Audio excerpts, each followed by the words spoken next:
So lastly, on this increasingly windy morning, I was going to try the little Champ S Plus, this is the thing with all the that's what the S Plus means, all the complicated GPS stuff. It's got a little FPV camera on there that's glued on, so I don't want to take it off, although I'm not using it today. I'm not attempting to do any FPV-like thing today. But,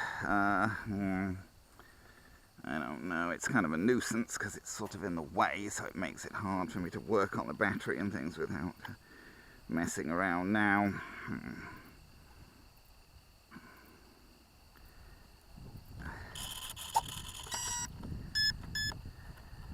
Okay.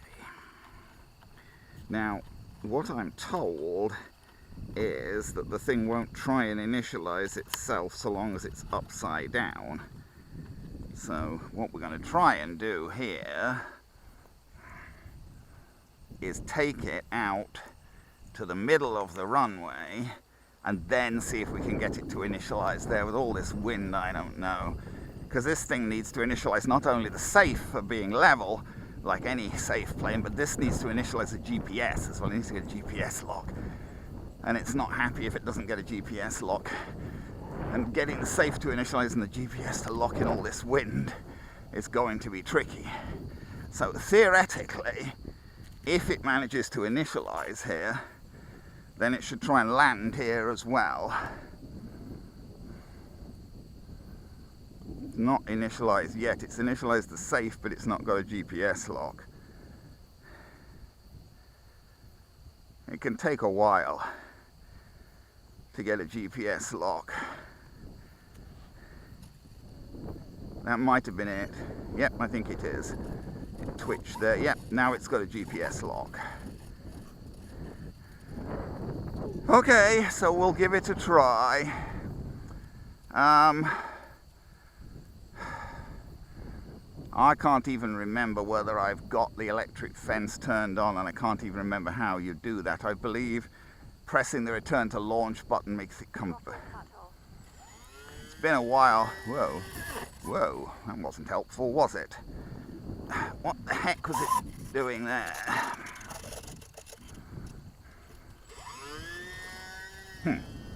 Just wind, maybe. Just the wind blew it round. I didn't have it pointing well enough into the wind. It took off okay that time. I know I used to be told to take it off the runway because I've flown at FPV, and obviously I'm not going to hand, well, that's what you know, but I'm not going to hand launch the darn thing when I'm flying at FPV.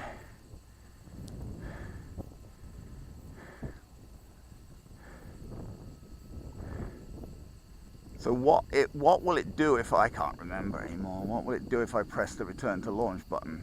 Return to launch. Yeah, it comes back. There you go, yes. It comes back, and I think it's, I don't know what it's doing.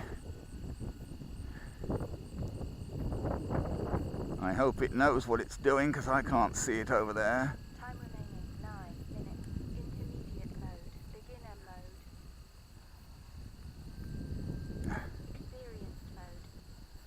I don't know. I think return to launch makes it come back and circle or something. I should have looked the manual up again, shouldn't I? I'm pretty sure return to launch is supposed to, which is what it did do, I guess. It came back. Oh, wait a minute, I gotta put beginner mode on because I have to let go of the stick to put my hat back on.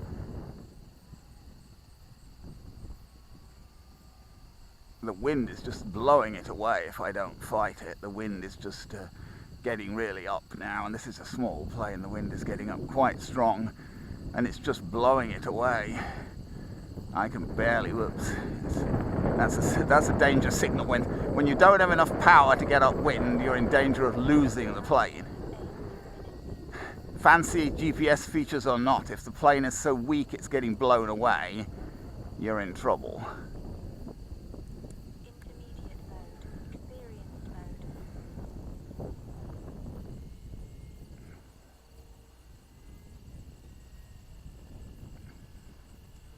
Got to be careful about that. If the wind gets to the point where the maximum airspeed of the plane can't equal the wind, you're in deep trouble because you're just going to lose it. It's going to get blown away. I lost one plane like that once. Only once, but I lost a plane like that once. There was a strong south wind here, and I let him get behind me there. Couldn't bring him back, and he got blown back into the trees and went down, and I never found him. I think he went down in the cornfield behind the trees. And he had more power than this guy, but it was a stronger wind than this guy, than we got today. But it's crazy. Anyway. Whoa. Again, that wasn't quite what I was trying to do, but the wind gets him. The wind is just oh, look at it. I mean, the wind. Oh. I'm going to let him stabilize himself because the wind is just blowing him around ridiculously. You know, he's just flying like a leaf in the wind here. I'm trying to bring him down now because, okay, let's see if we can auto land in all this wind.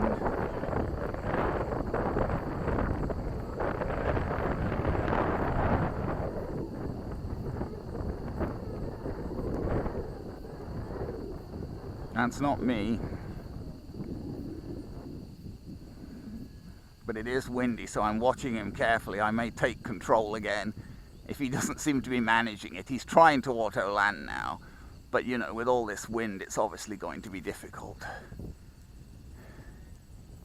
God, he's struggling. He's trying to come round for a landing from that, you know. Time remaining 6 minutes. He's doing a pretty decent job. He's probably doing about as well as I could do. Well, but the wind is pushing him up as he comes up into the wind.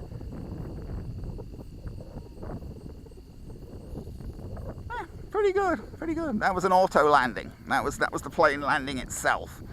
And considering how much blithering wind there was, I am impressed. I think that was pretty darn good. I'm just trying to release him from his auto. We're looking at, we should still have 5 minutes or so left. Well, famous last words. Well, that's not to do with nothing. In fact, it's just to do with trying to get him. Where is the wind?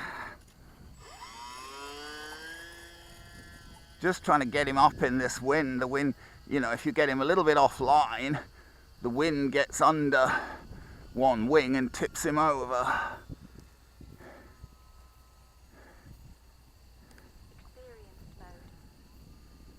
Well, I'm impressed that, you know, even in a wind that's so strong the plane can barely fly in it, it still managed to auto land itself.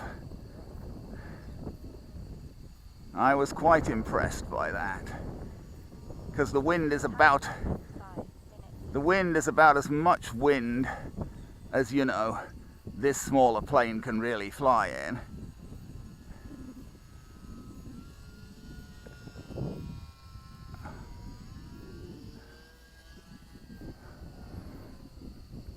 He crashed once, but the one time he crashed, it was I was buddy boxing him, and I let the student get too close to the ground. It was my fault. I let the student get too close to the ground, and by the time I took over and tried to retrieve the plane, it went into the ground and broke the nose clean off. You know, but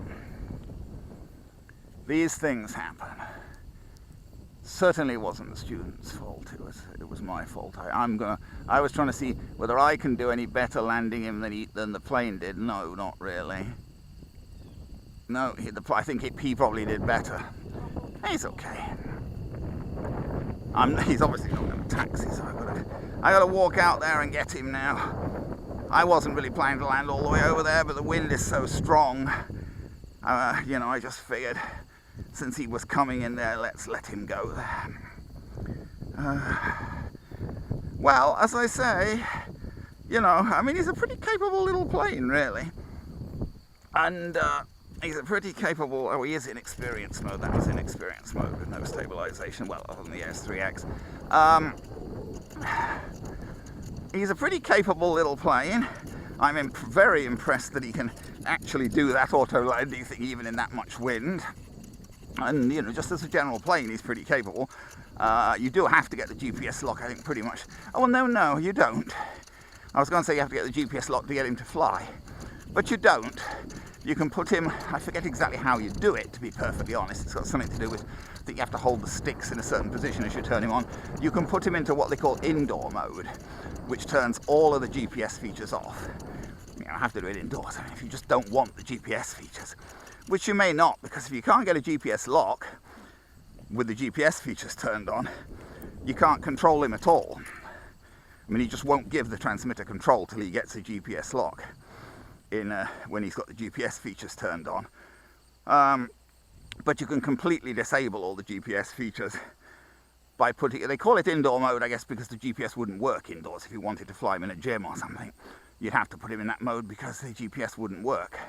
But if you just want to fly him anyway, and he's a very capable little plane. I mean, even if you don't want the GPS features, the GPS features are great for certain things. They're great for learning. You know, give somebody confidence. They don't have to worry that he'll come back automatically. If you turn the electric fence on, he'll turn around automatically when he gets a certain distance away. I don't think I've got that turned on now. And on it again, I've forgotten quite how you turn it on and off. That again may have something to do with holding the sticks a certain way as you turn the transmitter on or something like that. I've forgotten how to turn the electric fence on and off right now. I'd have to look at the manual to figure those things out again. You know, and he's got reasonable, I think those are the wheels he came with. Don't think I changed those. So he's got reason. I might have done, though. I'm not 100% sure. I can't promise that. But with those wheels, at least, he's taking off the grass. And he's a great little plane for trying, you know, introductory FPV, because you know, he's small. You know, not going to do a lot of damage. And with all the electric fence features and things, if you get confused, he's not just going to wander off, which is always a bit of a problem with FPV, because you can almost tell where the hell you are. I'm not fond of FPV myself, to be honest. More like a video game. Tends to make me a bit nauseous. It's I'm sure it's a great thing in its own right, and I tried it a bit, but it's not something I'm, you know, heavily into pursuing. Really, I prefer line of sight flying. Really. But this is a great, if you wanted to try, you know, FPV, your first FPV plane, this is a great little plane. That's why I've got this there, and that's this Velcro to put a separate battery. It has a hole in the wing, I think, so you could run a power line up from the main battery, but I don't like doing that. I prefer, if I'm going to do FPV, I prefer to have separate batteries for the motor and the FPV camera. So, you know, I'm not sucking the flight power to power the FPV camera. Anyway, there you go. Very nice little plane, really, the Champus Plus.